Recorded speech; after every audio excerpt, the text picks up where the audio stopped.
어렵고 복잡한 뉴스를 쉽게 설명해드리는 친절한 K입니다. 현재 국회에 불법 군사재판 무효화 내용을 담은 4.3 특별법 개정안이 상정돼 있죠.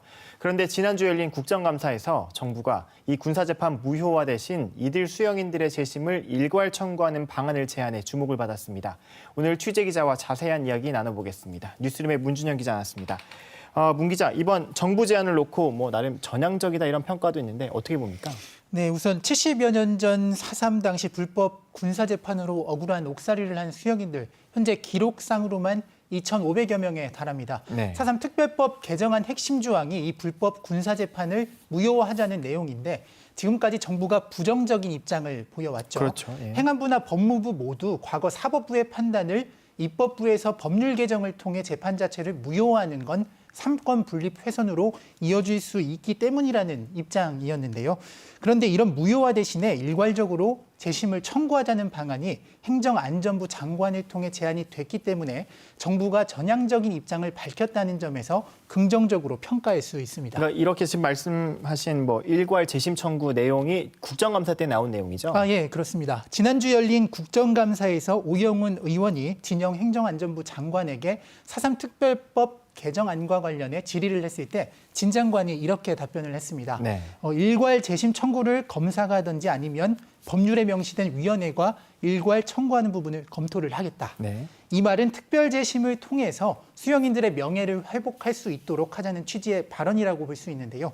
복잡하고 긴 시간이 소요되는 재심 재판 과정을 특별 재심 조항을 신설을 해서 일괄 청구하자는 취지입니다. 실제 이런 특별재심이란 조항이 부마항쟁 특별법에 담겨 있는 내용이잖아요. 네. 이 특별법이 일종의 선례가 될 수 있는 내용이겠네요. 그렇습니다. 이 조항을 원용을 하되 검사가 수용인 2,500여 명에 대해 일괄해서 재심을 청구하거나 법률에 명시된 위원회인 4.3 사건 진상규명 및 명예회복위원회가 재심을 일괄 청구할 수 있도록 할 수 있다라는 이런 의견을 비친 거죠. 네. 우선 재심은 검사나 피해 당사자 또 유족이 아니면 청구할 수가 없잖아요. 일반 재심 말씀. 네, 그렇죠. 수용인 2,500여 명 가운데 유족이 없는 수용인 희생자가 500에서 1,000여 명에 달할 것으로 추정이 되고 있습니다. 네. 그렇기 때문에 이분들의 명예 회복, 또 그리고 재심에 대한 여러 복잡한 절차를 간소화하기 위해서 이렇게 일괄 청구하는 방안이 제시됐다고 볼 수 있습니다. 그렇군요. 아까 말씀하셨듯이 일반적인 재심은 검사나 유족, 당사자만 청구할 수 있는데 유족이 없는 행방불 수용인들이 또 많기 때문에 이들에 대한 재심을 어떻게 할 것이냐라는 것도 이런 것들을 통해서 할 수 있다. 이런 그렇습니다. 좀 전향적인 입장인 것 같네요. 맞습니다. 지금 군사재판 무효화, 상권분립 원칙을 훼손하지 않는다는 건데 수용인 전체에 대한 명예회복이 가능하겠죠? 이걸 이대로 하면? 예, 이 안으로만 진행이 된다면 가능할 것으로 비춰지고요. 우선 당초 개정안에 담긴 군사재판 무효화라는 내용과는 다소 차이는 있습니다. 하지만 전체적인 명예회복 조치의 대안으로 제시가 됐기 때문에 논의 과정에서는 진전이 있을 것으로 판단이 됩니다. 네. 지금 우선 일괄 재심 청구에 대한 행안부 의견에 대한 법무부 입장도 필요할 것 같고 아무래도 이 내용은 정부 부처 의견으로 좀 개정안에 담기면 법안 소위에서 또 다시 논의가 되는 거죠? 예, 그렇습니다. 4.3 특별법 개정안은 현재 행정안전위원회 법안 소위원회에서 28번째 안으로 올라가 있습니다. 지난 소위에서 22번째 안까지 진행이 됐기 때문에 다음 달 소위가 열리게 되면 아마도 논의가 이뤄질 것으로 예상이 되고요. 네. 또 4.3 특별법 개정안에 군사재판 문제뿐만 아니라 배보상 문제도 있잖아요. 네. 그래서 행안부, 법무부 또 재정당국과도 얽혀 있기 때문에 현실적으로는 오랜 기간 논의가 이뤄질 수밖에 없는 그런 상황입니다. 아무래도 좀 빨리 해결되면 좋을 것 같은데 왜냐하면 당사자분들도 이제 너무 고령이셔서 좀 해결이 빨리 됐으면 좋겠어요. 맞습니다. 지금 가장 중요한 건 사실 말씀해 주신 대로 시간입니다. 현재 수용인분들께서 개인이나 또 단체 등을 통해서 각자 법원에 재심을 청구하고 있는데요.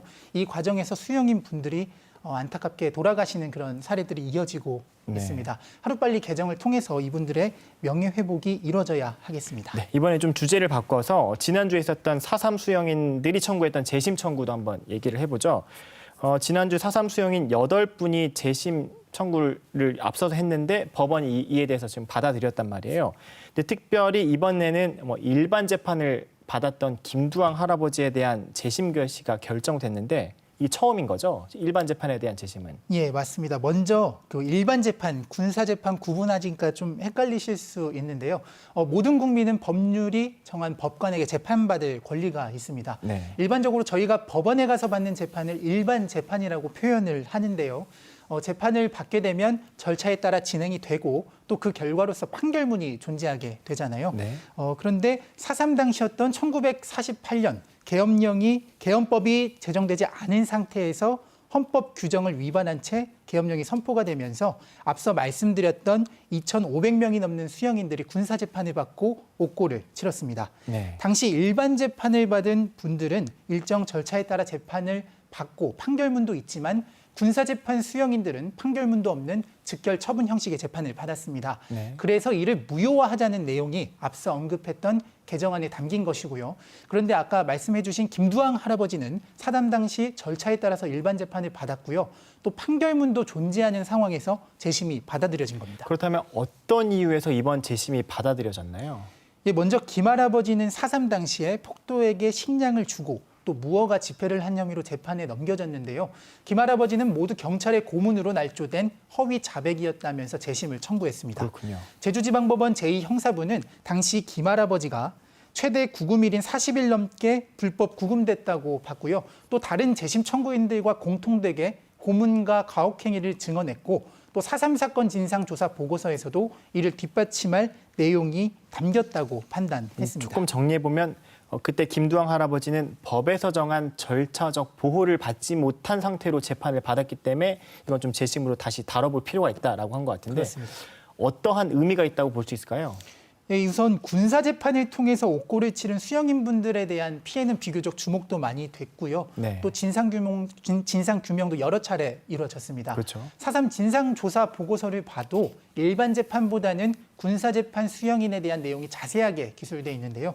그런데 일반 재판으로 옥고를 치른 분들도 군사재판 수용인과 마찬가지로 불법 구금과 고문 등으로 억울하게 옥살이를 했다는 증언이 지금 잇따르고 있고요. 또 이번에도 재심이 필요하다고 재판부가 확인을 해줬잖아요. 그렇죠. 이번 결정으로 비교적 진상규명이 미약했던 일반 재판 수용인에 대한 조사가 필요하다는데 힘이 실리고 있습니다. 네. 전문가 입장 한번 들어보시죠. 네.